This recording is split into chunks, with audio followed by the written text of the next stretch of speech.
여러분 안녕하세요. 찾아가는 새벽기도 시카고 예수사랑교회 조선영 목사입니다. 오늘도 변함없는 주님의 은혜와 평강이 저와 여러분의 삶에 종일 풍성하기를 기도합니다. 오늘 말씀은 욥기 4장 1절에서 9절까지 말씀입니다. 제가 읽어드리지요. 대만 사람 엘리바스가 대답하여 이르되 누가 내게 말하면 내가 실증을 내겠느냐, 누가 참고 말하지 아니하겠느냐. 보라, 전에 내가 여러 사람을 훈계하였고 손이 늘어진 자를 강하게 하였고 넘어지는 자를 말로 붙들어 주었고 무릎이 약한 자를 강하게 하였거늘 이제 이 일이 내게 이름에 내가 힘들어하고 이 일이 내게 닥침에 내가 놀라는구나. 내 경외함이 내 자랑이 아니냐, 내 소망이 내 온전한 길이 아니냐. 생각하여 보라, 죄 없이 망한 자가 누구인가, 정직한 자의 끊어짐이 어디 있는가. 내가 보건대 악을 밭갈고 독을 뿌리는 자는 그대로 거두나니 다 하나님의 입기운에 멸망하고 그의 콧김에 사라지느니라. 아멘. 욥기 4장부터는 욥의 세 친구의 카운슬링과 또 욥의 답변이 나옵니다. 친구들의 카운슬링을 통해 율법주의자의 태도가 무엇이 잘못되었는지를 여실히 가르쳐주고 있죠. 먼저 대만 사람 엘리바스가 욥을 훈계합니다. 그는 욥이 싫어할 것을 알면서도 이야기하죠. 그래도 참고 말하겠다고 합니다. 그는 욥의 처지를 전혀 고려하고 있지 않아요. 그리고 무례하게 말하죠.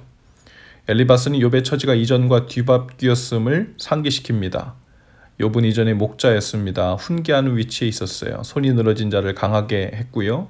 넘어진 자를 말로 붙들어 주었습니다. 무릎이 약한 자를 강하게 해주고, 그러나 이제는 욥이 다른 사람의 도움을 받는 처지가 되었다는 겁니다. 이제는 욥 자신이 힘들어하고 자신에게 닥친 일로 인해 놀라고 있는 중이죠. 엘리바스는 그런 욥이 바로 죄로 인하여 망한 것이라고 책망하고 있죠. 그는 욥을 도우려 했지만 율법적이고 그리고 인과응보적으로 도왔습니다. 그는 욥에 대한 긍휼한 마음이 없고 대신 판단과 정죄만 앞세웠죠. 욥이 필요한 방식으로 도운 것이 아니라 자신이 돕고 싶은 방식으로 도우려 했죠. 그러자 그의 말은 욥의 마음을 더욱 힘들게 하고 더 괴롭게 만드는 말이 되고 말았습니다.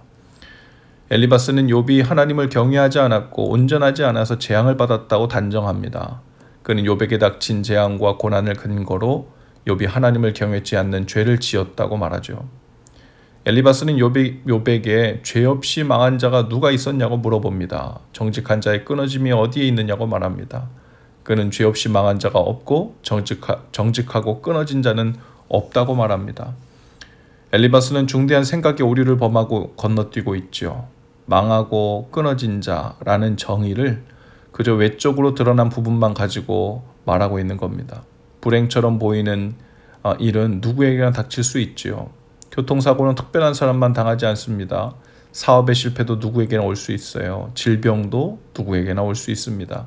장애도 마찬가지예요. 그러나 외적인 고난과 재난을 만난 것을 곧 그 사람이 하나님 앞에서 그 의로움도 망한 것처럼, 관계도 깨어진 것처럼, 하나님 앞에서의 평강도 잃은 것처럼 단정을 하고 있는 겁니다.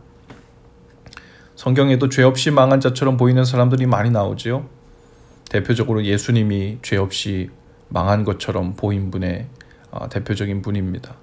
구약 성경에도 아벨은 자신의 죄가 없었어도 가인의 죄 때문에 죽었습니다. 요셉은 그의 죄 때문이 아니라 형들의 죄 때문에, 그리고 이스라엘 민족 전체를 구하시려는 하나님의 섭리 속에서 노예로 팔렸죠. 죄 지은 것이 없었지만 보디발의 아내의 죄악으로 죄수 생활도 했어요. 예수님은 날 때부터 소경된 사람에게 자신이나 부모의 죄 때문이 아니라 죄 때문에 소경된 것이 아니라고 말씀하십니다. 그에게 하나님이 하시는 일을 나타내고자 하시는 섭리가 있다고 말씀하시고 계세요. 나사로가 병이 나고 죽은 것은 결코 그의 죄 때문이 아닙니다. 예수님은 제자들과 사람들에게 부활신앙을 심기 위한 섭리 속에 병이 난 것이라고 하시죠. 예수님의 제자들은 죄가 없는데 광풍을 만났죠. 우리는 죄 없이 망할 수도 있음을 알아야 합니다. 죄 없이 고난을 만나고 망한 자처럼 보일 수 있다는 거죠. 엘리바스는 당대의 일반적인 사람들이 생각하는 율법적인 생각과 논리, 즉 인과응보식의 짧은 지식으로 모든 사람을 일반화시켜 판단하려는 돌팔이 의사와 같은 말을 하고 있는 겁니다. 우리는 우리가 아는 것이 전부라고 생각해서는 안 되죠. 우리의 주위의 사건은 매우 다양한 원인으로 일어나죠. 그리고 그것은 대부분 일단락된 결론이 아니라 어떤 섭리와 목적을 향해 가는 과정 중에서 한 단면을 보게 되는 경우가 대부분입니다. 엘리바스처럼 삶의 어려움이나 고난 혹은 힘든 시기를 만났다고 그 영혼이 망하거나 버림을 받은 것이라고 결론지어서는 안 되지요. 진짜 성공과 실패의 기준은 외적으로 드러나는 세상 기준이 아니라 바로 하나님과의 관계입니다. 하나님을 떠나 하나님과의 관계가 끊어지고 하나님 앞에서 은혜를 구하며 사는 일이 끊어진 순간이 바로 진정한 실패의 순간이고 망하는 순간이죠. 요셉은 거듭되는 수많은 불행을 겪었지만 하나님 앞에 서 있는 것을 놓지 않았기 때문에 실은 실패한 적이 없었던 겁니다. 총리가 되었을 때만 마침내 성공한 삶이 된 것이 아니라 고난과 연단의 모든 때에 하나님을 견고히 붙들었던 그 매 순간이 성공이었고 그것이 나중에 세상적으로도 성공한 것처럼 보이는 단계도 맞게 된 거죠. 여러분, 죄 없이 고난을 만날 수도 있고 죄 없이도 망한 것처럼 얼마든지 보일 수 있습니다. 그러나 진짜 망한다는 것은 하나님 없이 고난을 대하는 것이고 하나님 없이 망한 자처럼 자신을 대할 때입니다.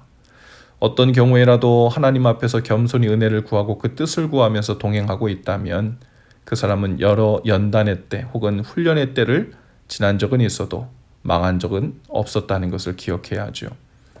외적으로만 보면 사도 바울은 그 삶 전체가 망한 사람입니다. 거듭나서 이방인을 위한 큰 사명을 감당했다고는 했는데 그의 여정에서는 매 맞고 병들고 파손당하고 돌 맞고 감옥에 갇히고 헐벗고 굶주림이 많았습니다.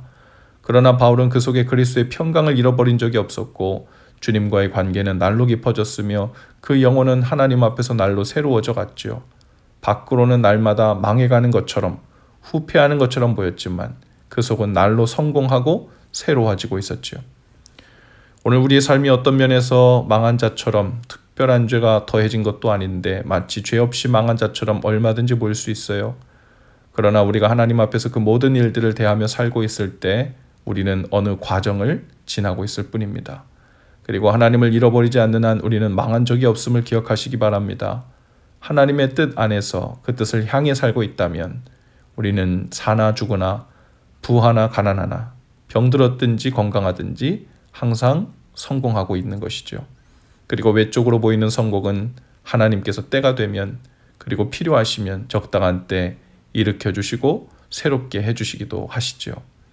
오늘 하나님 앞에서 성공의 기준을 다시 온전히 가다듬고 또 그것을 붙들고 그 성공하는 삶을 향해 오늘 하루도 흔들림 없이 달려가시는 저와 여러분 다 되실 수 있기를 주님의 이름으로 축복합니다.